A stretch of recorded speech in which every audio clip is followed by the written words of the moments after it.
What's up, everybody? Trey Biddy with HawgSports.com, HAWGsports.com. Well, fall camp is over. How do I know that? Because people are in town who don't know that you turn right on red. You can come to a complete stop and turn right on red. You don't have to stop at every crosswalk because there's that green stop sign. It means just if there are people there. Someone almost hit me today trying to turn right when I have a green light in front of me and I'm going straight. The students are back in town. Classes have begun. Fall camp is technically over, and it's a tough week for Razorback fans because the only thing to look forward to on Saturday is a mock game. This week is going to drag out. We do get some week 0 games, so that'll be fun, but it's going to be a long week. I'm here to help get you through it. We'll discuss all that and more on today's episode. Danny West coming on too on Hawg Sports Live.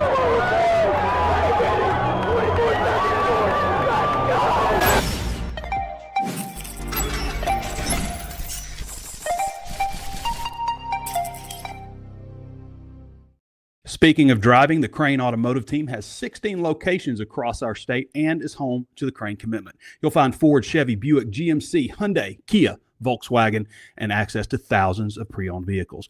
Vehicles for every lifestyle and every budget. Even if you're not in the market for a vehicle, the Crane Team Service Centers offer the latest in vehicle diagnostic technology and certified technicians to take care of your vehicle and get you back out on the road. Check them out at craneteam.com. Hawg Sports Live is driven by the Crane Automotive Team. There it is, that feeling of a big win. Yeah, that's you, enjoying your moment, because you just won big with the Crane Team. Your perfect vehicle at the perfect price. You got Crane Cash discounts and more than you ever dreamed for your Trey. Sure feels good, doesn't it? With 16 different locations around the state and every vehicle backed by the Crane Commitment, we keep Arkansas moving. That's winning. That's the Crane Team. Visit craneteam.com. 5,504 vehicles right now throughout the state of Arkansas at Crane Automotive Centers. Check them out. Super proud to have them as a sponsor on the show. So Arkansas held a 115-place scrimmage on Saturday that I didn't get to watch, but I did get to talk to some people afterwards, Sam Pittman, Fernando Carmona, along with other media members. And what stands out? Mike Washington stands out again. So, it's hard to deny. If Mike Washington at this point wasn't a stud, then, it's going to be one of the most disappointing things because everything he has done to this point, when you talk about, especially since the spring, the spring he did some good stuff, and it was like, oh, this guy's better than I think. But, when you get to the summer testing and everything that we heard about him in the summer testing, the amount of work, how competitive he is, and then just his numbers overall, second fastest miles per hour on the team, great bench, squat, vertical, broad jump, all of those numbers jumped off the page. And then to come out and have the first scrimmage that he had I think he opened things up with a 62-yard catch, had a 4-yard touchdown run, had a 40-yard touchdown run. I wouldn't have even played him in this scrimmage if I'm being honest. First team offense against second team defense. That's important to note. That was the same thing last time. This time, and also note that the second team defense didn't really give up any chunk plays, really. I think they gave up maybe 1 touchdown overall, maybe. I'll see in just a second. I can't really remember. But as far as what Mike Washington did, he opens up pretty early in the scrimmage. Now, Braylon Russell also had a 30-yard run, but Mike had a 35-yard run and a 91-yard touchdown run. A 91-yarder. So Devin Bell boots the offense back. They're at their own 9-yard line. He comes up through the A. Actually, this is how it unfolded. Taylor Green gets up to the line of scrimmage, checks out of the play. Caden Kittler gets him into the right blocking scheme, and Mike Washington hits the A gap and goes untouched 91 yards. Again, against the second team defense, so don't fret out. Every time a big play is the defense sucks. Maybe they do, but we don't know that yet. But we do know that Mike Washington has been performing in important moments. So that's good to see. As I mentioned, Braylon Russell also had a 30-yard run. Taylor Green had a 32-yard touchdown pass to C.J. Brown. He had a 53-yard touchdown pass to Monte Harrison. Monte Harrison keeps showing up. Game after game after game, he keeps showing up. Scrimmage after scrimmage. Practice after practice. Is this fool's gold? I find it hard to wrap my brain around a guy that has not played football in a decade plus and was limited to scout team work last year as a 29-year-old, now 30-year-old, I'm not hating on you, Monte. I like you. I want you to do this. Trust me. Everybody who's over 30 wants you to succeed on this. Trust me. But I don't know. I'm just skeptical, I guess. Maybe I shouldn't be. I do have a depth chart out where I do a projected, game one depth chart. That's on HawgSports. I have Monte as one of the first wide receivers. How do you deny what he's done? Other receivers aren't doing this scrimmage after scrimmage. They're not just like consistently putting up the big numbers. They say they're looking for a big wide receiver. Here's 6'3", 228 or so, who can go up and get it.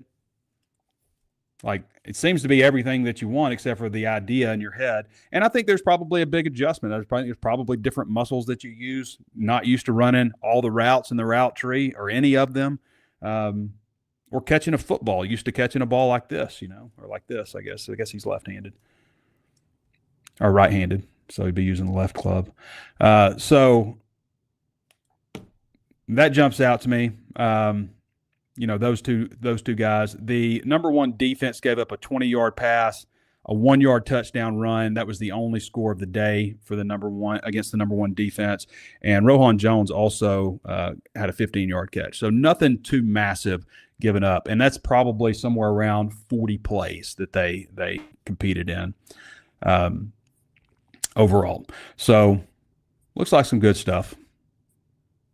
And now, so how did things change moving forward?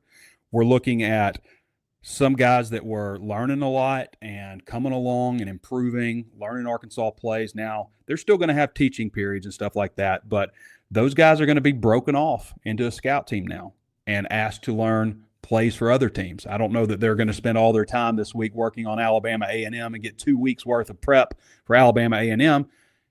If it were me, I'd be putting in a little bit of extra work on Ole Miss, Memphis. No disrespect to Arkansas State, but you got to take that game seriously too. But I just don't know that I would put a whole lot of extra time into those games this week when you're going to have a full week to prepare for them also later.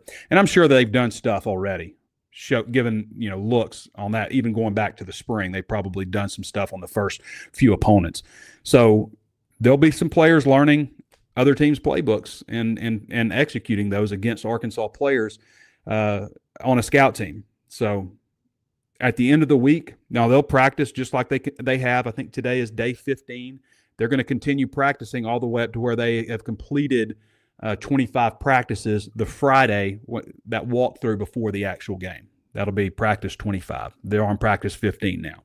So still a lot of practices to go. We spoke with Travis Williams. I'm going to play a clip from Travis today here in just a moment. But, yeah, that's what the schedule is. They'll wrap things up with a thudded. You could call it a scrimmage. It'll be thud at most in that scrimmage on Saturday. So thudding means wrap them up, don't take them to the ground. Don't ever take them to the ground. We're done with that until live action, I would think, unless maybe the threes do something. But mock game, you're going to work on making sure you have your ducks in a row with headsets, coaches being on the same page, communication-wise, making sure special teams are all set, making sure you know what to do in the event that this happens or that happens, all of those different things. If you haven't given the video a thumbs up or a like, take a moment to do so now, please. If you haven't subscribed to the page, please do that as well. Set it to where you're alerted anytime we upload new videos. Follow us on Facebook, where there's about 110,000 Razorback fans following us, and on Apple Podcasts. If you haven't given a 5-star rating or left a review, we would love for you to take a moment and do that. It certainly helps our channel out a lot when you do that. Okay, let's see what Travis Williams had to say today. You know what? Yes, there we go. I want to ask you about scrimmage Saturday, what your key takeaways were. Do you feel like the first unit played better than the first scrimmage? Yeah, just the effort, just from top to bottom, the effort. That's what we talk. We'll teach you football. Like the X's and O's, that's on the coaches. But we need to get to the ball like our life depending on it. And I just thought throughout the whole week, just to pursue, we did a pursuit drill every day of last week. So we wanted to make sure it showed up when we go out there and we scrimmage. And I thought that was one thing that we could build upon. And that's something that we did a lot better than the first scrimmage. Coach, got a couple turnovers questions for you. We talked to Sam about it on Saturday, and while he said the first team defense might not be creating any turnovers in the scrimmages, like he puts that more toward the offense taking care of the ball. Is there any concern that you guys maybe haven't generated some first team turnovers in the past 2 scrimmages? Not really. To be honest with you, it's a few things. Like we like the quarterback to keep going, so the offense can go through their progressions and the defensive backs can cover. It's some things that sacks and different things wasn't called. So it's a lot of different things that we could look at. We want to stay away from the quarterback. That's smart. That'd be dumb to even get close to the quarterback. But we still have to be able to separate guys from the ball and get turnovers. So we continue to work those drills. And but a lot of times in scrimmages you can't really tell because of the way it's laid out. But we have to get the ball back to offense so our offense can be able to go down and score. And are you following up on that outside of the scrimmages? Are you seeing anything in practice that's encouraging you, Coach Pittman, from that standpoint that you guys think you'll be able to generate more turnovers this fall? Yeah, just being able to get them in practice when the opportunities are there. I just tell the guys, don't back down the ball. Let's intercept the ball. Like, it's not a PBU when the ball hits you in the hands. That should be an interception. So just being able to do that. But, man, very pleased with the guys. The guys on the back end is doing a great job, and we're trying to script the ball out, doing different things like that. So the progress is going well. I know that 95% of you listening are men, and I just want to say, when you open it up, it's going to sparkle. It's going to be beautiful. But if you tell her that also you got it from Blakeman's, because Blakeman's is the finest jewelry store in the state of Arkansas. They're located at their new flagship store, 3202 Pinnacle Hills Parkway in Rogers, Arkansas, 72758. You talk about a community and legacy. Roots run deep in Arkansas, founded by Dawn and Lynn Blakeman, and now under the guidance of their son, Ben Blakeman. It's a jewelry store that, they're the official Razorback jewelry partner, so you know that they're big Arkansas people. But when I say, there's places you can get jewelry, and no disrespect to anybody at the mall or anything like that, but if you tell her you got it from Blakeman's, it'll mean something to her. So go check them out. Their newly renovated flagship store, 3202 Pinnacle Hills Parkway, Rogers, Arkansas, 72758, where Arkansas gets engaged. Okay, Danny West time. Danny is traveling, so we'll see how this works out. I think I can make you little. Can I make you little? Hey, Danny, how's it going? Can you make me Cam little? It's amazing what they're doing with AI these days, Danny. Like, you would think that he actually made a 70-yard field goal. He had me hook, line, and sinker. Yeah, he got you. Yeah, he got me. Now, amazing stuff from Cam Little. Apparently, he was like, "Let me kick it." And they were yes, like, right, kick it. Hey, you know what? He's the only one. I've done a lot of interviews in the truck, Trey. Doing another one today, but he's the only one I've interviewed at the Huntsville Sonic. It's a little bit different than the Alma Sonic, and it was a good spot to interview Cam Little. He called me back the day he committed, I think, or maybe whatever. But check that one off the list. Huntsville, Arkansas produced that interview. Is that right? I always liked his. He does that little shimmy. I used to call him I used to tell him a good celebration that he hadn't done is just like pitching wedge or something like that, or after or if he hits a really long one, then maybe it's like a driver's stance or something. He's a golfer too. So, do you think they let him try something like that in real, under the lights? Try what? Try a 70 in a real life situation. Oh, in a real game situation? Yeah. Maybe now. I mean, if you got to have it, you're like, man, we've seen him do it in a game. Maybe now. I would love to see something like that. So Danny, you came up to practice on Friday. Surprised me. I didn't even expect to see you there. What did you think of what you saw? Well, like I wrote about Friday afternoon, evening, whatever it was, wrote down all my random thoughts. But the first thing is, you guys were not lying about the size of the team. Not that I expected, anything other than what I saw. But man, it's just one position group after another, and it's impressive. Now, does that mean they're going to win 10 games? Probably not. But they are big. It's impressive to look at. And if I could overreact at all, Trey, it seems like this 10 to 14 days out, everybody kind of freaks out and they say, well, I like the schedule quite a bit. Mm-hmm. It's not that bad, and the team looks great. Where did all this optimism come from? And I'm still sitting here going, man, it's tough for me to find 6 wins, on the schedule. So I'll tell you all that to tell you this. The scale, in my opinion, the SEC scale has not changed. It's moved a little bit, but it hasn't changed.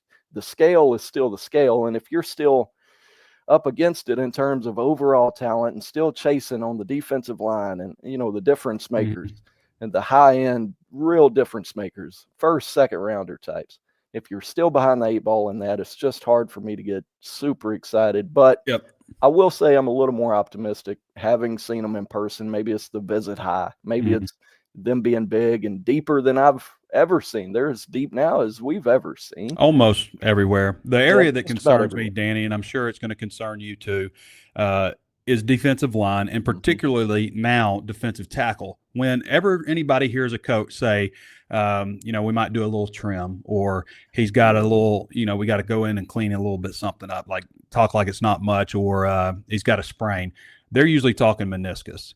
And so don't like it.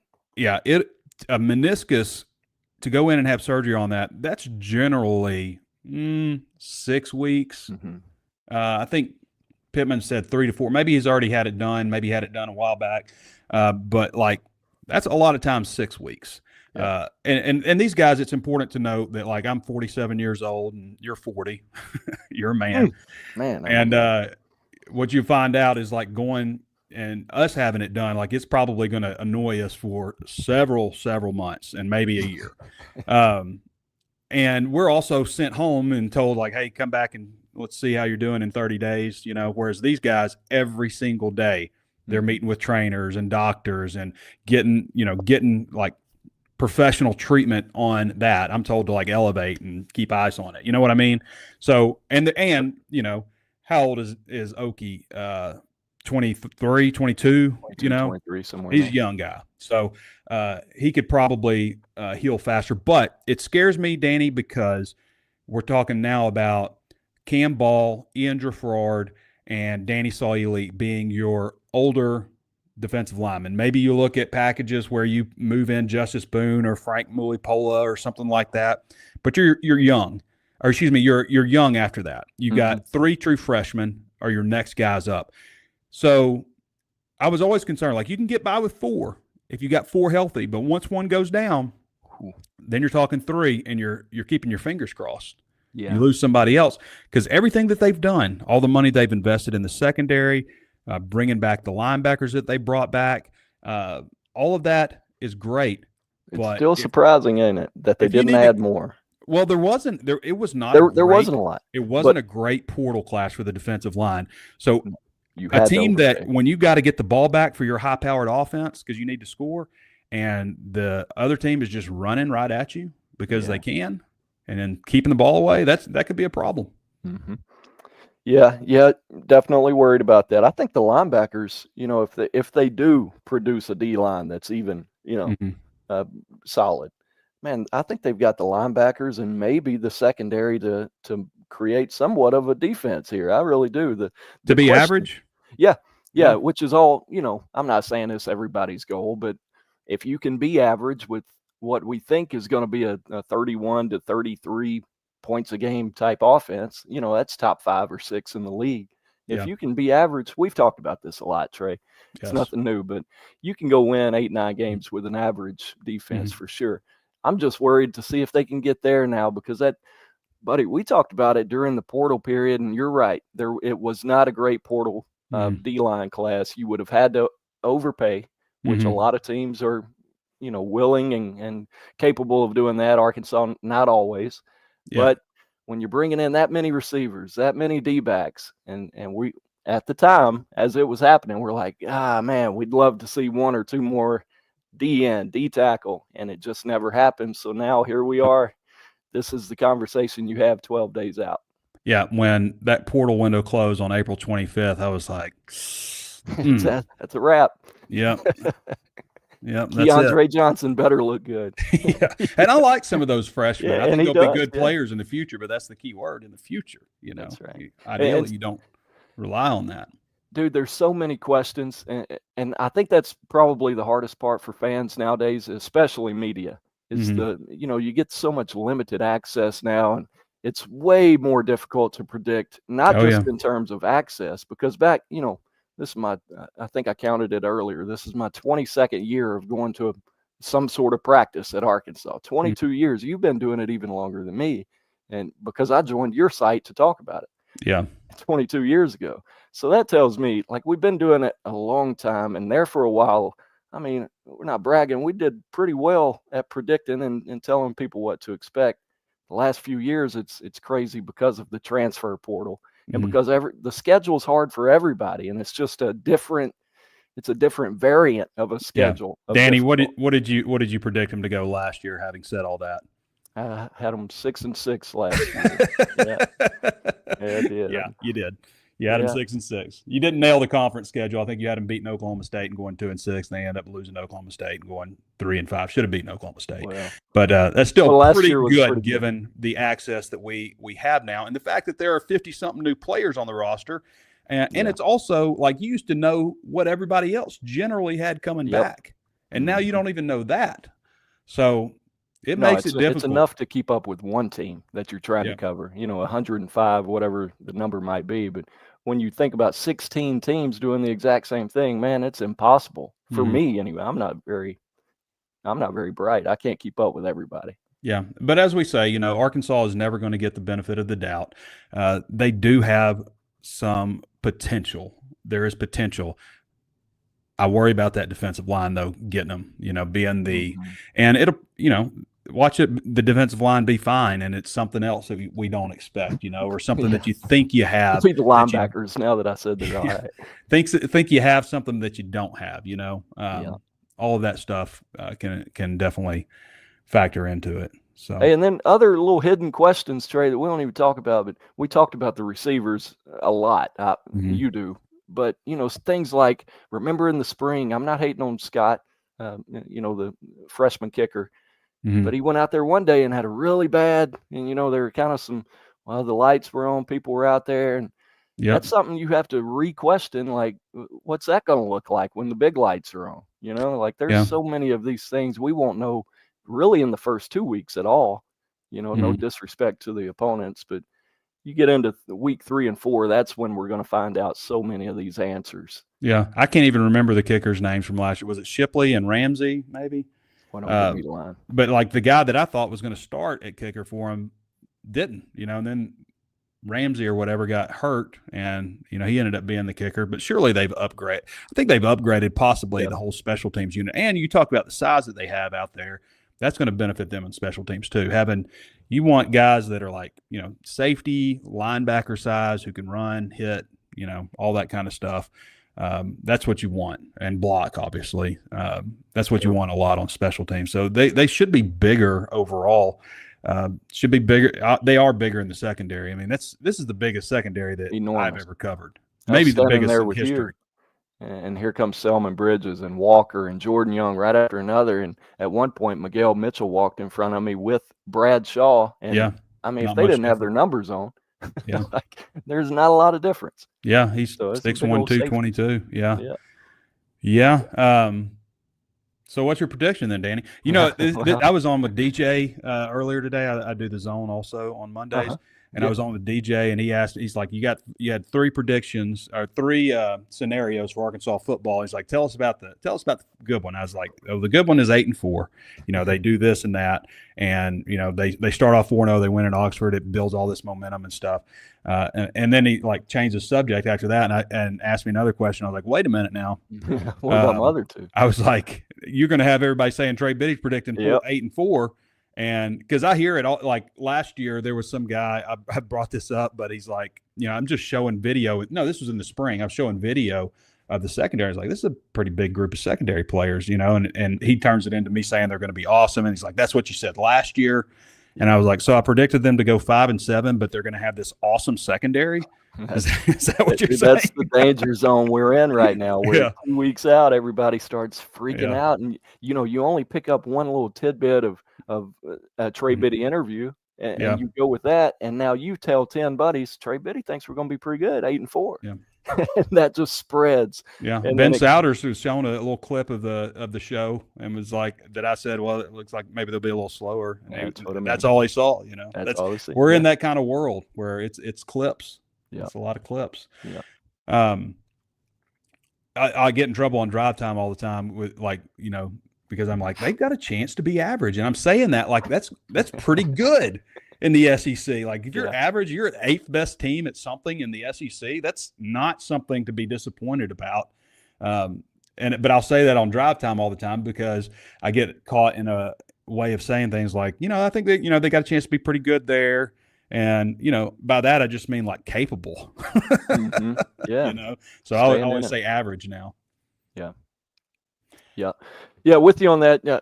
Which you pulled a DJ on me there. You only let me finish about half of that. I'm not going with an official prediction, but Trey, I'm right where I was last year. Now, having said that, I think this team, if it were possible to play last year's team, I would probably go with this one, But this year's schedule, to me, in hindsight, I was probably saying last year's schedule was so difficult last year, But in hindsight, some of those teams weren't what we thought. Auburn probably wasn't near as good as anybody thought. A few of those went your way, right? Yeah. Well, that's probably going to happen again. There's a potential that you're going to upset at least somebody. Nobody really expected the Tennessee win last year.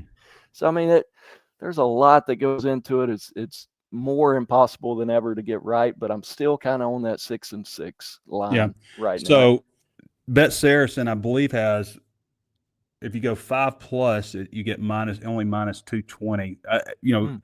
They're at, I believe, like 5.5 on Bet Saracen. So you're taking the over technically on that. Our buddy Josh Pate, I think on yesterday's show, he took Arkansas at the under. So he's thinking 5 wins or fewer for Arkansas. Yeah. Well, what did he predict last year? Well, that's a good question. He's usually a little bullish on Arkansas, but I guess he's finally been beaten down like the rest of us enough. Because, when Josh came into Fayetteville for the Cincinnati game, I made sure that everything was lined up well for him, and the university did a good job too. But, I reached out to Jordan Wright over at Wright's, and I was like, Josh Pate's coming in town. He's a big deal. And, I mean, he rolled out the red carpet for him. Big spread. That's too good, dude. Let him walk straight in. There. Yeah. And then I had him set up at a gym, but then Pat Doty had let him come in and work at the university. He met all the coaches. Yeah, he worked at the football gym. So yeah, he was showing quite a good time. I took him to. Well, let me get this right. Hugo's also. And you forgot I was coming. Friday. Yeah, this is there was no red carpet there. I didn't get Jordan right. I would have had you fixed up. Yeah. But when Pate came in, Danny, I took him, like, this couldn't have gone better. Like, so I took him, and I've got a buddy who, like, I brought in because he talks a lot. He's good. He's a good guy, but he always has a lot to say. So I knew he'd be a good buffer if there was ever like silence. So he's good friends also with Ronnie Brewer. Well, Ronnie Brewer happens to be in Hugo's, and Ronnie walks over, and it's a little introduction with former NBA player right there. And there was a girl who I knew from, like, when she was a kid, like when I was in my 20s, I was friends with her family and stuff. And she was like, Trey, and hugging me. I didn't even recognize her. And then we go outside, and this dude's driving by, and he goes, Trey Biddy, walk and talk. So it's just like, it couldn't have been. It's almost like you set it up, Yeah. But Pate had a good time. So he's always had a little thing for Arkansas, I think. But for him to go under 5.5 just kind of tells you, just looking at that schedule, looking at the uncertainty and all that stuff. Mm-hmm. But well, the problem you run into is you do Arkansas schedule, then you figure out there's 15 others that you've got to predict. And then you go, well, who did I give this game to? Let me reverse that one, because this team has to be 6-6 too, right? That's where I find myself. I got a bunch of 6-6 going on, 7-5. Yep. All right, Danny, anything else? No, I think that's it. Who else you got coming on? Just you today. Oh, I got you. Cool. I'll let you have it, man. All right, brother. We'll talk to you later. Everybody, Yep. Danny West. Be sure to follow Danny at Danny West 24/7 on X. He is the HawgSports recruiting analyst, and as you can see, brings so much more to the table. Certainly love having Danny West on. It's a fine barbecue, Joe. My own secret recipe. Where's Super Sid? I got him on the FaceTime. Where you at, Sid? Hey, I'm in Milwaukee at the Bucks game. How are they playing? They're pretty good. They just need to get healthy. Speaking of playing, what's shaking and bet Saracen? Oh, great offers, Pat. Like for new players to bet Saracen, they'll get $125 to use for new bets. Gotta love Bet Saracen. Okay, so I talk about the depth chart just a little bit. We're going to get to some questions here in just a moment. But I just want to kind of go over where I have things right now. I've seen everything there is to see with practice. No more open to us. We had Travis Williams today. We get Bobby Petrino tomorrow. I think players on Thursday. I think Wednesday is no media availability. Players on Thursday. I'm not sure if I don't think we have anything on Friday. I can't remember. Maybe Pittman because we haven't had him this week. And then next week is more of a normal game week. So it'll be it is a game week. So it'll be Pittman, normal Monday press conference at noon. Then we'll do this show afterwards, usually around 2:00. Should get a little bit better at getting everything ready, so I'm able to go quickly. I think we started at 2:20 today. But we'll have Pittman on Mondays. They'll practice. No access to practice. Tuesday, at least Tuesday, usually Tuesday night. It may be Tuesday around 1. Depends on how things work out with player schedules, class schedules, and stuff like that. I would love to have the earlier press conference, but it's usually Tuesdays at 6:30 with the players. And then Wednesday, Sam Pittman, SEC coaches teleconference. He's usually on at 10:40. I don't know if that'll still be that way, but that's when he's been on in the past. And then he does Sam Pittman live on Wednesday night. And then Thursday's nothing, Friday's nothing, Saturday's game day. Thursday's HawgSports primer. So you got to tune into the primer, of course. Saturday's the game. Then, of course, we'll do the walk and talk afterwards presented by Sutherland's. So looking at the depth chart, no big surprise. Taylor Green, KJ Jackson. This is my depth chart. This isn't the University of Arkansas. I feel like it's pretty solid right now. When the university comes out with theirs on Monday, you're going to see a lot of oars and stuff, not giving stuff away, stuff that doesn't actually reflect what's happening on the field. That's just kind of the way things are. And part of that's to, keep things under wraps of who goes where and who they like, all that stuff. So the real question at quarterback is, who is number 3? Is it Trevor Jackson or is it Grayson Wilson?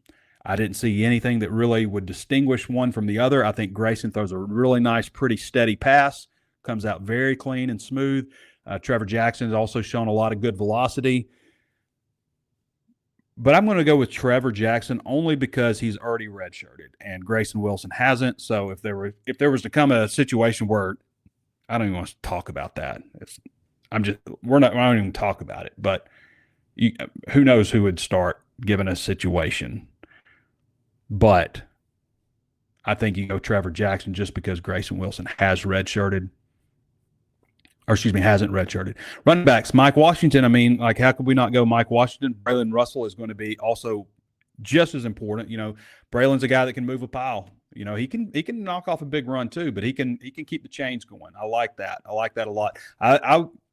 If you had like, this guy's not going to bull for a bunch of yards, but he's going to break one every once in a while. That's great, but to me, I want the guy that keeps the chains going. So if Mike Washington can do that also and hit that home run, then great. Rodney Hill is the third situational back, and then it's kind of everybody else. AJ Green probably next. And then, you got a couple freshmen. Maddox Lassiter would be the fullback, backed up by Kyle Thompson. Lassiter held that role last year. Receiver, where things get interesting. The only guy that I'm really 100% confident in saying he's going to be one of the first receivers out there is Omega Blake. I'm pretty sure that Raylan Sharp is going to be out there, but you could also see C.J. Brown. And C.J. Brown's a guy that can go inside or outside. I think you go with Monte Harrison. I think what he has done, if the scrimmages aren't there to show us stuff, then what are they there for? You got to go Monte Harrison, I think. So Omega, Monte, and Raylan Sharp. The next guy I think is probably C.J. Brown. The next guy after that, it's probably Cam Shanks, the next guy after that, in the slot. Maybe he has a little bit different type of role, but I think Omega Blake, Jaylen Brown, Monte Harrison, C.J. Brown, Raylan Sharp, Cam Shanks, I think that's your top 6. And then we start talking about Andy Jean. Antonio Jordan's a guy to watch to keep climbing. He kind of hit that freshman wall, as they said, which happens. I'd actually kind of forgot about it because there's not a lot of true freshmen that they really have relied on the last couple of years. Some, but not a whole lot of them. And I kind of forgot about that freshman wall that you experienced because we hear about a guy, just gangbusters right out of the gate.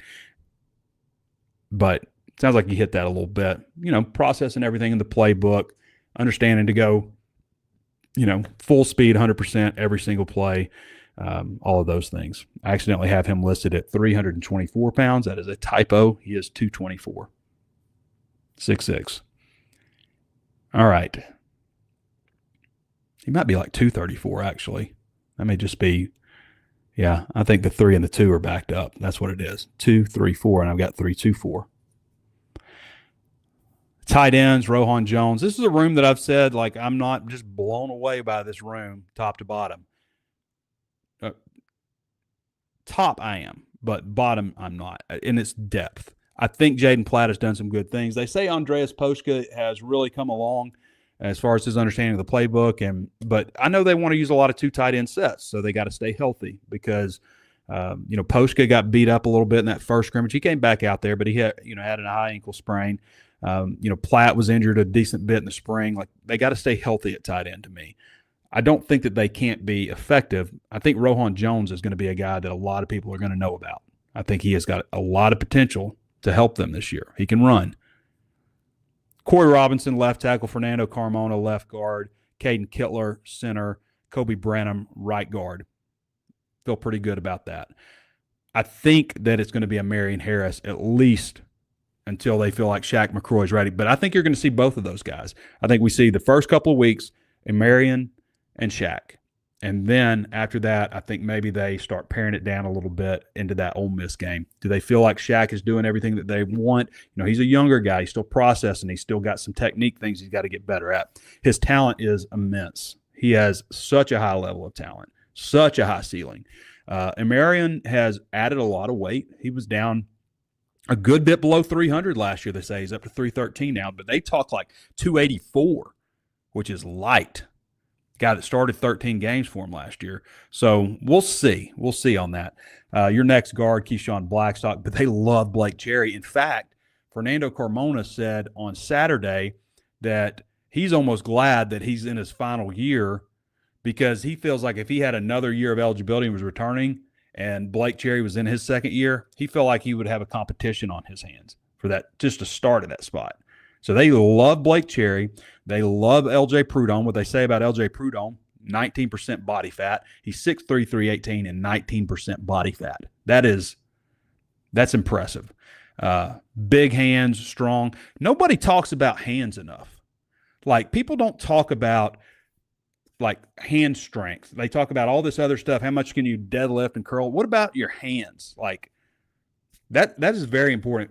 In the argument, here I go. In the argument with LeBron James versus Michael Jordan, they bring up all this stuff about who's taller, who's bigger, all this stuff. They don't ever talk about Michael Jordan's giant hands, which are bigger than LeBron's hands, some of the biggest hands in NBA history, the hands of somebody who's 8 feet tall. Michael Jordan could just wrap his hand around that ball and do whatever he wanted with it. LeBron has hands for somebody normal for his size. Jordan has hands that are much larger. Hands are important. I was talking recently about Zach Tubbs, and I don't think I said this, when he would engulf my thumb, my whole hand would be like this. He'd just grab it like that. But apparently Shaq has hands like that too. But L.J. Prudhomme, super strong for a freshman. Blake Cherry, they really love him, and they love Cash Courtney. Cherry and Courtney have emerged as second-team guys. I've still got Prudhomme as a third team just because he just arrived this summer, so he doesn't have the spring under his belt. But they think those guys are going to be really good players for him. So that's where things are on the offensive line. They've got other guys, Kavian Broussard, who's a backup left tackle. Bubba Craig, 6'8", 300, a lot of potential with him too. That's what I've said many a time is this second group offensive line has future starters. Browsard, Cherry, Prudhomme, Courtney, Shaq. You've got – and then you've got Kobe Branham, who's only a redshirt freshman, who I think is going to end up starting at right guard. You've got some young talent on this offensive line finally. That's a credit to Eric Mateos. I will say that again. Like, the roster building that he has done in his short time here, to me, has been pretty impressive. It may not be one of the top-tier offensive lines in the SEC this year. I think it's going to be a good bit better than it was last year. I just don't know how much better, but I know to me, you're a little subpar last year on the offensive line, and I think they're above par this year in a good way. Not like golf strokes, but you know what I mean. Defense. I like Danny Saili, surprise. I like Cam Ball, of course. Good news with Justice Boone. Sounds like Phillip Lee. Charlie Collins even got a little bit of a mention today. Sounds like Phillip Lee's coming along. And, of course, Quincy Rhodes. I worry about that depth, man. Ian Dreffard, I see him. And no David Oakey for a while, at least a couple games. Hopefully not 3. Hopefully not 4 or 5. Hopefully he comes back sooner than that. But they're a little thin at defensive tackle. And I don't think they're as talented at the end right now in terms of maturity and talent coming together. Like Charlie Collins has a lot of potential. I think he just needs to continue to get stronger and bigger. So, but, your ends can stay on the field longer. Your defensive tackles don't need to be playing more than 45 snaps, So you've got to keep those guys fresh. You cannot be playing Saili and Cam Ball way more snaps than you need just to stay in the game, and you get to the fourth quarter and as we were talking with Danny, they just pound it at you right up the gut because you can't stop them. You're worn down on the defensive line, or you're playing freshmen because you had somebody get banged up, all of those types of things. Linebacker, Steven Dix, Xavier Sori. Those are your top 2. Your penny, which is in a 4-3 defense, is going to be Trent Whalen, and you're also going to have Bradley Shaw, in certain looks. So, and Shaw is going to be your top rotational guy and a guy that, is going to play a lot of football for him. So that's pretty much where things are right now at linebacker. Xavier Sori is out right now. I don't know what the procedure is. I don't even know the rules exactly. I think when you're out of competition, you can get a cortisol shot. Maybe that's what's going on. I don't know that, so I want to make sure I clarify. I do not know exactly what Xavier Sori's condition is or what's been done. I just know that he has a hamstring, and they have to rest him for 5 days. It just sounds like, and so the medicine can work. So that makes me is it a injection? Is it a pill? What's the medicine? That's all I'm saying. Maybe I know that they do cortisol injections for different injuries like that, as long as I think you're not in competition. I don't know the rule specifically on that, but he's out for a little bit, 5 days, and that was a few days ago. So hopefully he's going to be back to healthy. I think he will be. I feel more confident on him than I do on Oakey right now. Love Steven Dix, Bradley Shaw. I think they've got a good situation going on at linebacker. They've recruited well at the position. They brought in some good transfers. They feel like they hit on Trent Whalen. They talk about Andrew Harris a lot and talked about Wyatt Simmons recently. So I feel like they're in a good situation at linebacker right now. Love Larry Worth. Think he's got a ton of potential. Just need to see it consistently. There were moments both ways last year. Miguel Mitchell, I've made this point. DJ said he told me he broke down Miguel's video and disagreed with me. And maybe, DJ played NFL football, so but I didn't see much that when I look at the huge plays that were given up against Ole Miss or some other teams, I wasn't seeing Miguel Mitchell in the frame. I was seeing a lot of guys that aren't here anymore.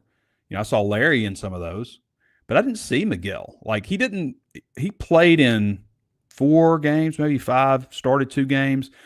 Coaches talk about his FBI, his football intelligence, being extremely high. They've been very pleased with Miguel Mitchell. So I think you see Larry Worth and Miguel Mitchell at your safeties.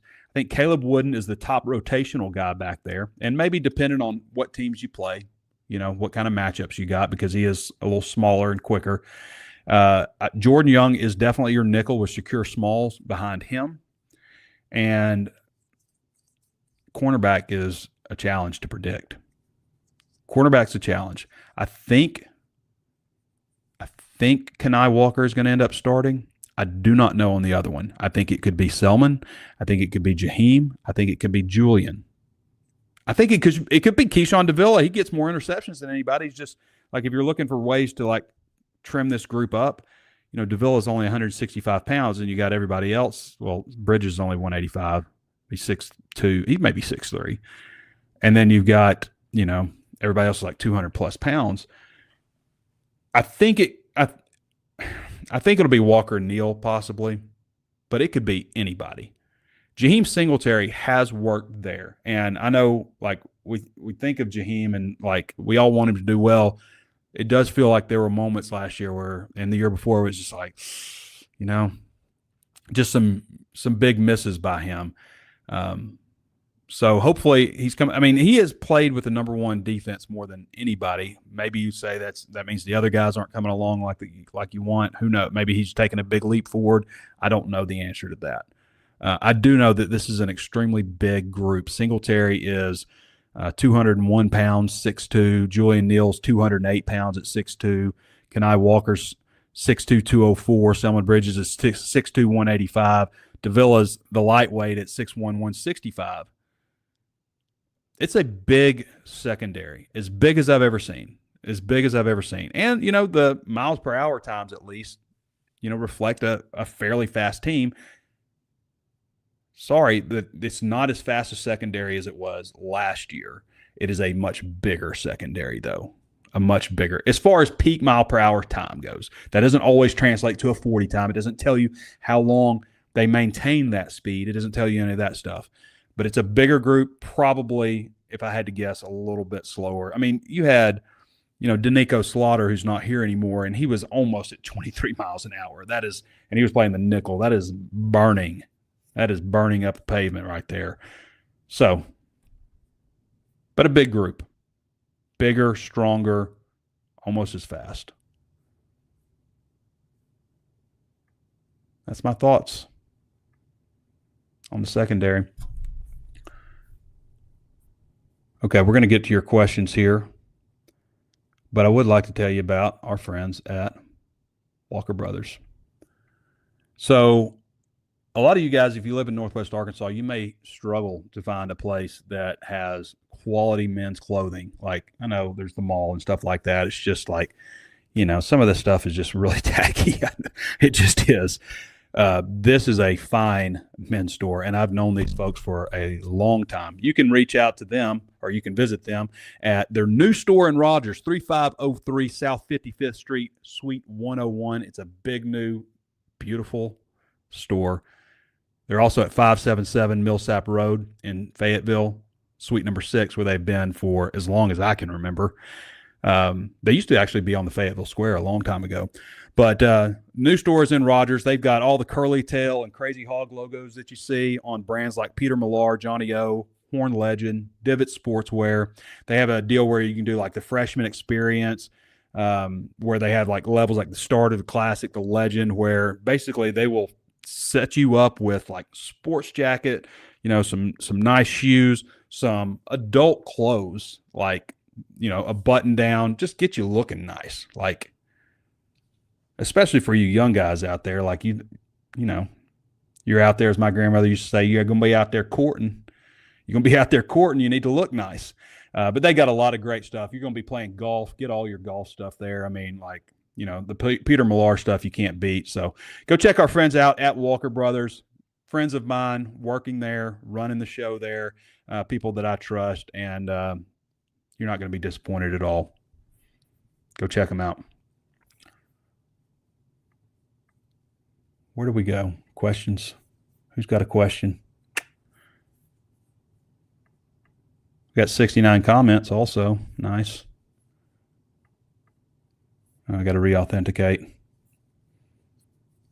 If you haven't signed up at HawgSports, by the way, it's 50% off right now, HAWGsports.com. I don't know how much longer we're doing that, but it's 50% off. It's a good deal. Breaks down to $60 for the whole year.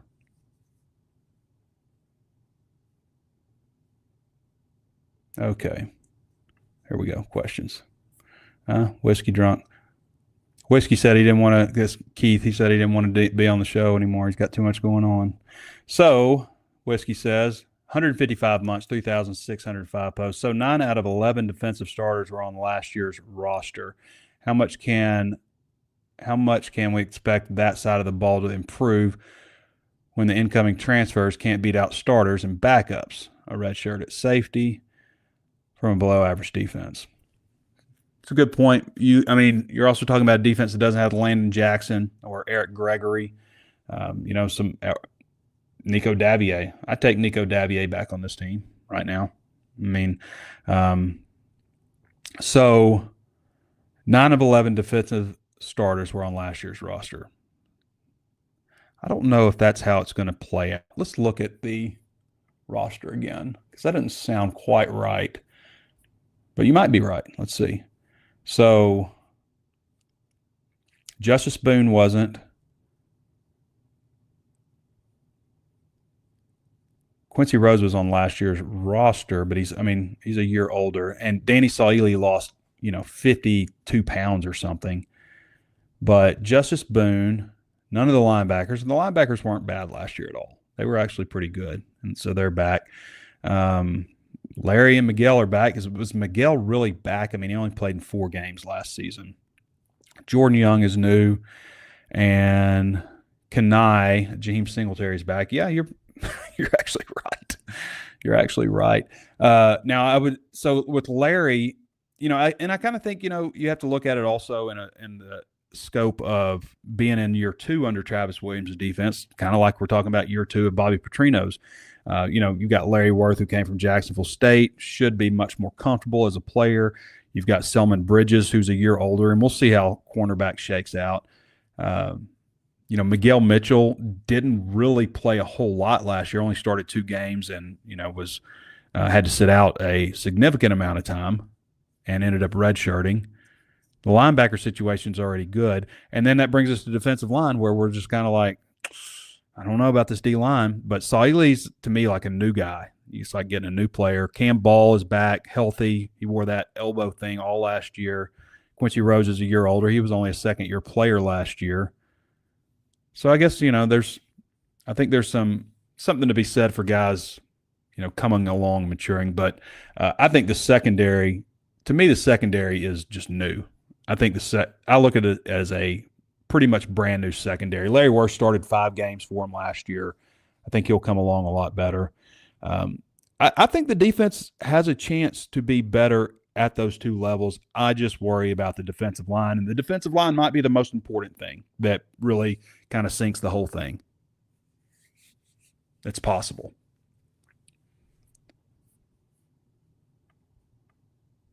Good question. All right, let's go to page 1 here. West Hog 21, 137 months, 9,792 posts. Who is your bet to be the 4th linebacker? Waylon. I think it's Sorey, Dix, Shaw.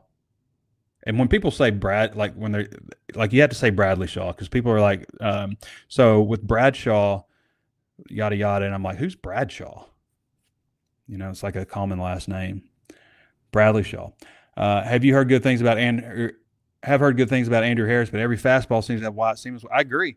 And they like Wyatt, but Pittman the other day was like, we want Wyatt to do some of the things that Andrew's doing. He's moving up the depth chart and all this. And every time I go out there, Andrew Harris is with the 3rd team and Wyatt Simmons is with the 2nd.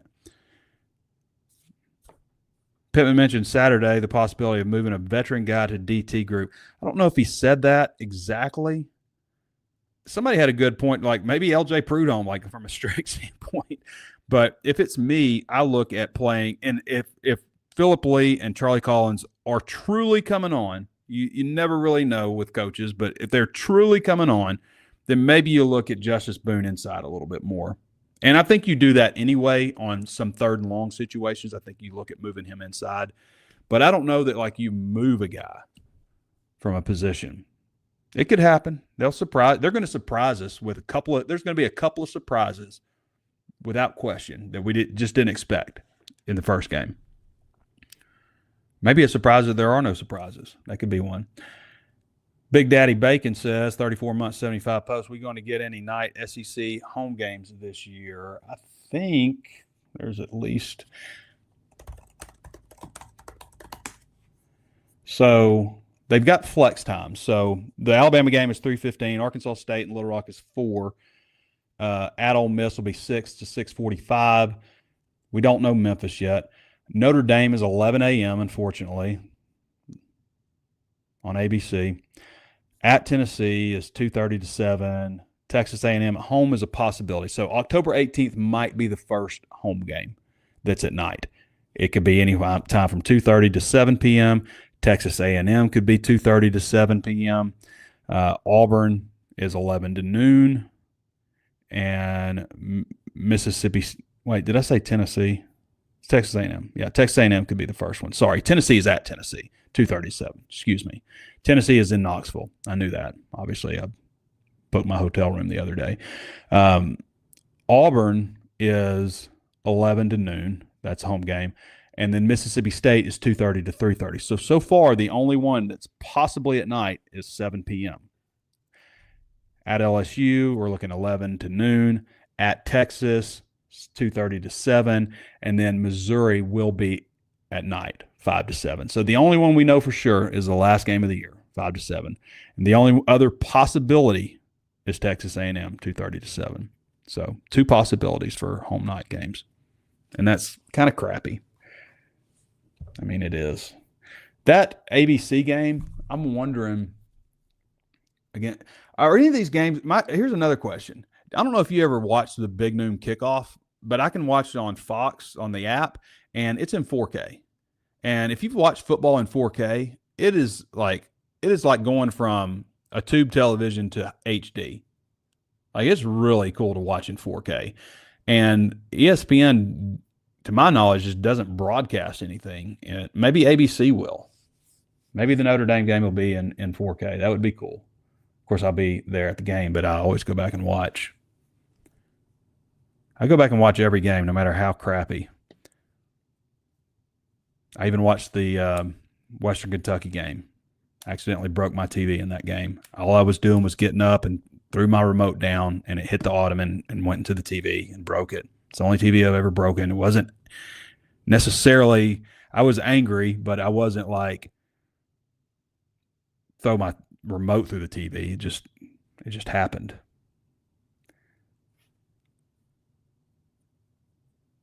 NEA Hog 12 says, would you be surprised if Mike Washington ran for 1,000 yards? I don't think so. I think that's on the table based on what we've seen so far. I think, as I said at the top of the show, like one of the biggest disappointments for me would be like if Mike Washington kind of laid an egg, because everything he's done so far has been very positive. What would be the number you definitely bet the over-under on his season rushing yards, assuming he stays relatively healthy for a running back? I'm sure they're on Bet Saracen. I have not looked at the player props. Let's see if they're up there yet. I told somebody I was going to mention that. I don't have direct access. I probably shouldn't have said that, but I'm mentioning it now. Off-season props, double R. I just see team right now. Oh, wait. Here we go. Okay. So, I see Braylon Russell. Mike Washington over 12.5 total receptions and over 114.5 receiving yards. That's at plus 105. There's a ton to scroll through. Mike Washington over 6.5 rushing touchdowns and over 45.5 longest rush. They not just have his total rushing yards. Ooh. Monte Harrison over 10.5 receptions and over 119.5 total receiving yards. It's minus 165. I like that. It's only minus 165, though, but I see that happening. Yeah, so I don't see like just a total rushing number unless I'm overlooking it. But again, here it is. Okay, so this is, again, in conjunction with his per carry average. So Mike Washington, this is plus 165 on Bet Saracen. Mike Washington over 649.5 rushing yards and over 4.5 average yards per carry. It's plus 165. I don't hate that. I was thinking 700. So, and I've mentioned this before, like, is Mike Washington a 1,000-yard back? Is he a 1,200-yard back, or is he a 700-yard back? 700 yards in the SEC is pretty good work.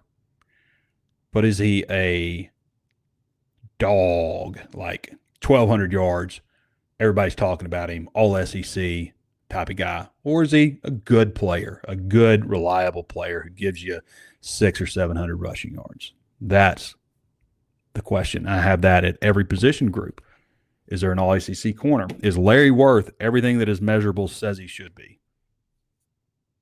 Is Taylor Green truly going to be that much better in year 2 of Bobby Petrino's offense? Or is it going to be a lot of the same? Is that just who he is? What we saw last year, which was good, but there were a lot of things left to be desired. Taking care of the football, finding open wide receivers, those kinds of things.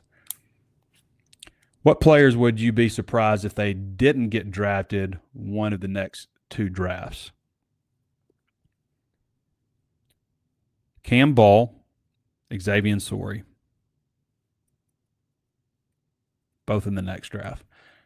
That's Chad Razorback, 21 months with us. Joey Nugget, who's been with us 11 months, says there have been a lot of explosive plays in the scrimmage, although 1 versus 2. In the past, has that been more indicative of a good offense or a bad defense? I think it has been both. I mean, there was a couple years ago where I thought the defensive line, which was good, but I thought they were going to be great.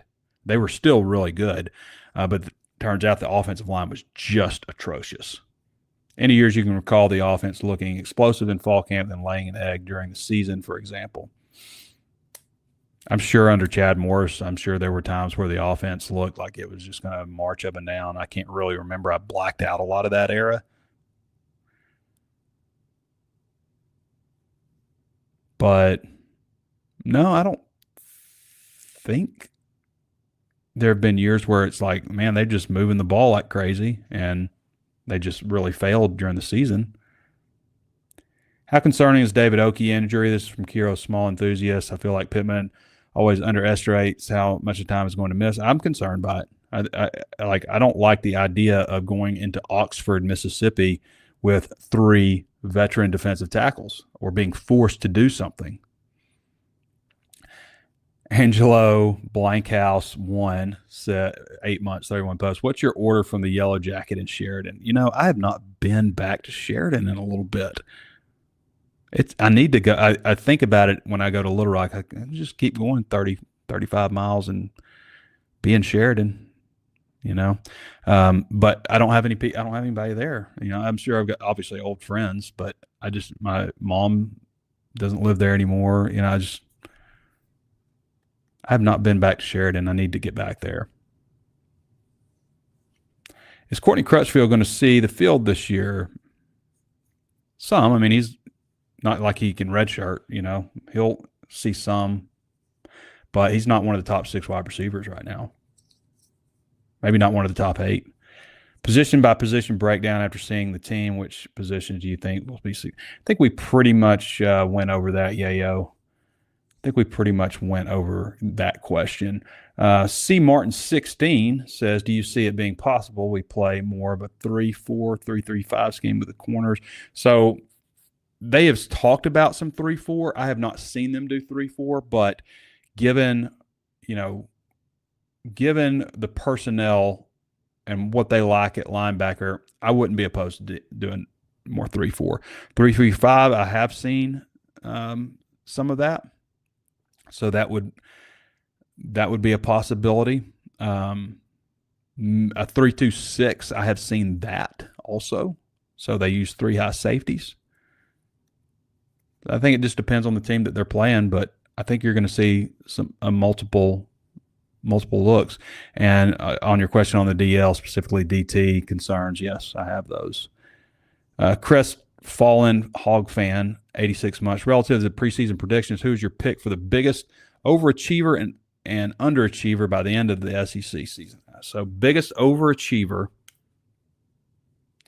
I mean, based on this season compared to last year, like, you guys know that I just think Danny Saili has done so much good work. Like you're kind of proud of him, like dropping 50 pounds, taking everything seriously, putting premium fuel in his body, as they say.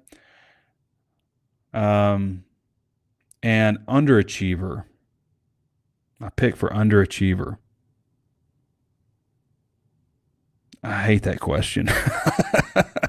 I don't know, but it's going to be somebody. I mean, there was a somebody last year. There was a somebody the year before. I hate to be the guy, because this guy, you know how many players like have walked by me over the years and be like, "Hey, Mr. Biddy, I saw what you wrote. Like, what you wrote motivates me every day." You know, a lot of time those guys are here 1 year and gone, but I don't want to be somebody's motivation for proving me wrong and then telling me about it all the time. I have players that like hit me up on DMs who had transferred to other schools and did good things at other schools, and be like, "Hey, look at me now." The guys that I didn't even really talk about, I'm like, "What are you talking about?" Like, that happens to me. Messy Mike 318 says, "Is Mike Washington an overlooked gem primed for a breakout season?" Possibly. I mean, like, they like the guy that went to USC. What's his name? I got it over here somewhere. The guy that went to USC that was at New Mexico, he was all in, like ready to commit. In fact, said this. Danny had a commitment story written on this dude. He's a genius. It's a great opportunity. It's going to be hard to pass on. This is Eli Sanders. He was at New Mexico. He ran for over 1,000 yards, had 7.2 yards a carry, something like that. A bunch of touchdowns. I mean, like, yes, there's a reason. But because they didn't get him, they moved on to Mike Washington. It's going to be interesting to follow how Sanders does at USC and how Washington does at Arkansas. And did Arkansas end up getting a better deal? I bet you they think they probably did. I thought they got a heck of a deal when I saw. I mean, I don't know what what his salary is, but I mean, to get a guy from New Mexico State, it's not like he had just a ton of options. He would be the guy that,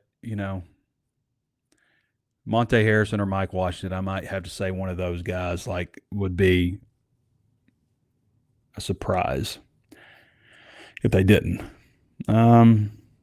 Jay Mill says, "Given the offense improves, can Arkansas exceed low win projections and become a dark horse in the SEC?" Anything's possible. It's a very tough schedule. If I was doing this job covering Auburn or Ole Miss or Kentucky, I would probably say, you know what, this is not a bad-looking team. I still have in my head, what an SEC team looks like from over the years, and it's different now. You just have so many more veterans. So I don't like the situation at defensive line right now. Is offensive line better enough to produce a 1,000-yard back this year? I would like to see a 1,000-yard back, absolutely. We haven't seen one since Rocket did it in 21, right? Is that right? 22. He did it in 22. He was a freshman in 21. 22. He ran for 1,000. 23, they didn't have one. 24, they didn't have one. You got to stay healthy to be a 1,000-yard back also. I mean, SP Hog says, "Trey, thanks for the content." Thank you for consuming it. Been with you in the site since the early 2000s. Thank you. Why did they not think I don't think it's that they felt like they didn't need as many veteran DTs and DEs. I'm sitting there watching the portal. I'm just like, where are they going to get one of these guys? There just wasn't a lot of guys. I think a lot of teams invested in their returning players. Like Xavier Sori is a good example. Drew Sanders is another one. Like in the past, those guys got away from those schools. Now, I think with, more NIL and revenue sharing, all that stuff, schools said, we're going to invest in keeping these guys for the long term. And you might not have had a guy like Xavier Sori or Drew Sanders in the transfer portal, or maybe not as many of them. Maybe that's a better way to say it, because those guys are definitely still going to be in the portal. It's just maybe not as many of them.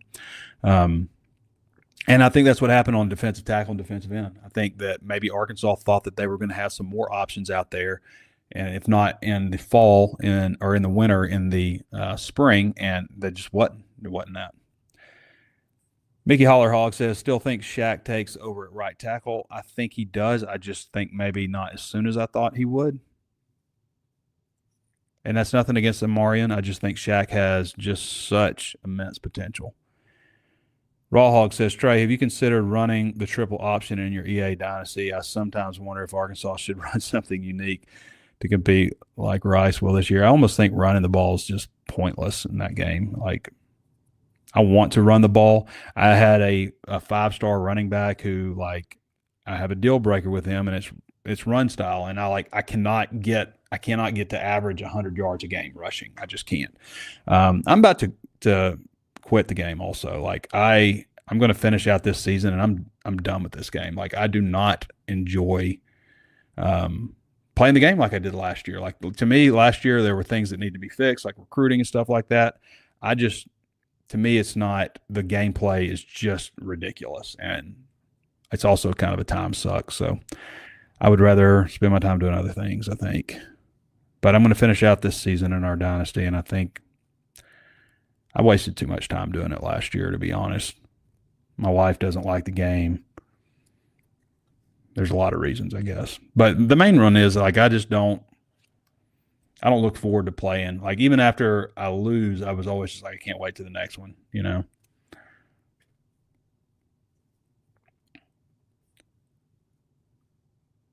Do I think we'll see more quick passing games, says Swinemaster? I do. I think we're going to see more screens. I think they're going to try to utilize those smaller receivers also. P. Denton says, we've gone for an hour 13. Okay. We'll get to more of these questions, or I'll get in and answer these questions. Yeah, Shadow Menace, you shouldn't have to adjust the sliders. Like, to me, EA just broke this game. Like, I thought it was fun, but, in our group we were talking, like, it's like they tried to separate Madden in this game, and the gameplay just really suffered. But I just think, like, there are too many times. I was playing the other day, and it's like, I'm in a cover 4 quarters, I believe, and I keyed over the top. And I was playing against Arkansas. I was Wisconsin. And Omega Blake just ran wide open. A little before half. And I'm just like, what is the point? And, like, another time I was just keying on the run. And, guy runs up, keying on the run up the middle, like setting it to that. And the guy just goes right up the middle, just for a long run. Like, it's just stupid to me. Like, some of the interceptions, and not just like on the other team, like some of mine, just like where, I'm throwing the ball downfield and the guy's just like, the ball's 15 yards, supposed to go 15 yards past, and the defender just turns around and makes a miraculous catch. Like, stuff like that. I'm just not a fan. I feel like things happen during this game, and maybe that's football, maybe it is, but I just feel like in a game like this, things happen too much that are completely ridiculous, that just change too much. Like, I almost feel like the outcome's out of my control. Like, I wonder if I'm going to get screwed this game or not. That's how I feel. And sometimes, and when I win, I feel like I got lucky a lot of times, like, because of some of the bull crap that went on in the game. So I just don't look forward to playing like last game, like I would lose and I could not wait for us to advance the week so I could play again. And this time I'm just, win or lose, I'm just kind of like, like the last guy scheduling my game, just, I don't know. Just not as fun to me because of the gameplay. Anything else? Brady G at 111. This I'm reading from just our regular interactions here. Says the schedule isn't as hard as it looks. Ole Miss and Tennessee will be bad teams. Maybe. I mean, like we're just like assuming that Notre Dame's quarterback is going to be awesome, or that Tennessee's quarterback is going to be really good, or Ole Miss. I think they got a good quarterback, but like we're making a lot of assumptions on these quarterbacks, and some of them will be good. I was saying to Randy the other day on Drive Time, like I remember with Texas A&M thinking they didn't have much of a quarterback, and I watched them play Florida. This is 2016. And I'm like, holy crap, who is this dude? First drive. I'm like, great. This guy's a redshirt freshman? Great. So how long are we going to have to deal with this dude? Johnny Manziel. I mean, so like you never know. Like everybody is, having trouble at quarterback until like a stud emerges. And, just because a team is on their first year with the guy doesn't mean he's not going to be a stud, because there are plenty of examples. Auburn with Cam Newton, he was 1 year there. I mean, okay.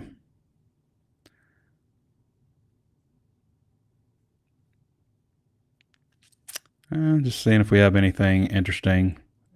Elmer Fuddpacker. I mean, what are you doing with this name? I don't see any sense of urgency from Pittman that is make or break. I mean, that's another thing. Like we've gone through this whole show talking about personnel and this guy and depth and all this stuff. But if you don't protect the football, if you don't have good special teams play, if you can't avoid costly penalties, and you make poor decisions during the game, like whether to go for it, whether to be aggressive here or not, kick, field goal, punt it, go for it. If you don't make those decisions properly, or at a good clip, you're not going to have a good football team. That's why you lose close games, because of a lot of decision-making, penalties, turnovers, special teams, injuries, decision-making. Those are things that cost you. Okay, before we bow out of here, I want to thank our sponsor, all of our sponsors, of course, but I also want to thank Crane, our title sponsor for this season. The Crane Automotive Team has 16 locations across our state and is home to the Crane Commitment. You'll find Ford, Chevy, Buick, GMC, Hyundai, Kia, Volkswagen, access to thousands of pre-owned vehicles for every lifestyle and every budget. Even if you're not in the market for a vehicle, the Crane Team Service Centers offer the latest in vehicle diagnostic technology and certified technicians to take care of your vehicle and get you back on the road. Check them out at craneteam.com. HawgSports Live is driven by the Crane Team. All right, everybody. Thanks for your questions. Sign up at HawgSports. Give us that review.